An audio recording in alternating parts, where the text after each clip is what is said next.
And I think that in order to experience Over-the-Rhine, you have to experience the people. It's the people that make it what it is. It's not the Italian architecture. It's not the oldest open air market. It's not the oldest music hall or the K through 12 school of performing arts. We get some really awesome things here, but it's the people. It's the people. You have to engage the people. Yeah, when I came here in '72, I never left anymore. My family had migrated from Tennessee, and they were here. And home is where the heart is, and it was time for me to settle down. You meet more people, and well, you want some support. So I would rather live here than live out in Hyde Park somewhere because then I have anybody to help me if I needed some help with the kids or something. Okay. So yeah, and I learned to like it. Yeah, I like it. What do you think your community really needs? It needs the ones that are here to not feel the stigma, and it needs the one out there to look and evaluate who, what really is here. It needs the truth exposed, or to know that these are just human beings like the rest. I've known a lot of great people here that have taught me lessons and taught me that I can do stuff that I never thought I could do. I'm a firm believer it's not where you live, it's how you live. I think the community needs more people. Be neighborly. Treat people as you want to be treated. Don't come in here and shun me because you're developing my area. You treat me like you, because my dollar may help you one day. The people that have stayed here, residents that have stayed here, mostly black African Americans, mostly, they've been here and stuck it out. They're good families. They want their kids to, to live here, and it just takes time to get it right. Over-the-Rhine has played a positive role in me because I was able to give back.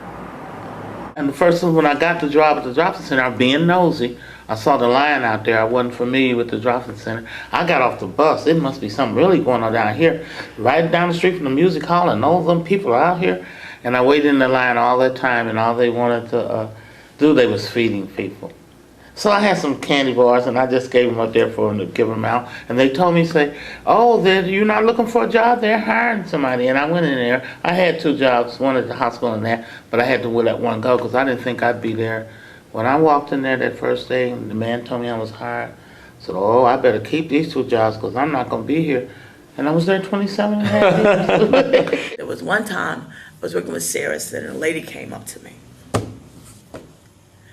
and selling jewelry for the ladies, and she said, you know what? If this is for all those drug addicts, I'm just not going to. I said, hey, hold on.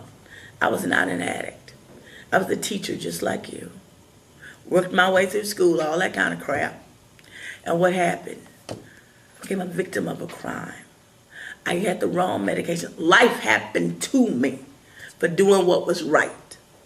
And that's how I wound up homeless. That's how come I need assistance. This could happen to you. The money ran out, jobs ran out. I come to Cincinnati, and I drank 34 years. The drop-in saved my life. I cooked at the drop-in for 20 years. I think the drop-in kept me in because I love what I did, serving the people.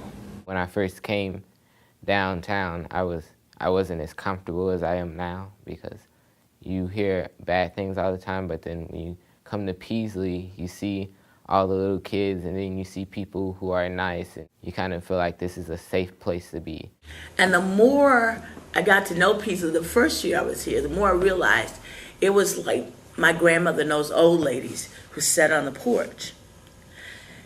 And when somebody would come traveling, they say, come up on the porch and rest a little while.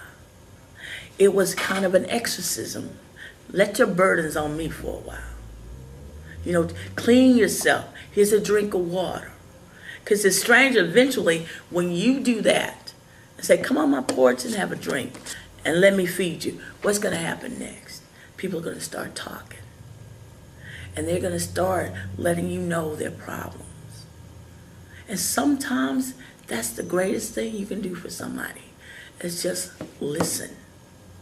I don't care if you're wealthy or you're poor financially, everybody needs something.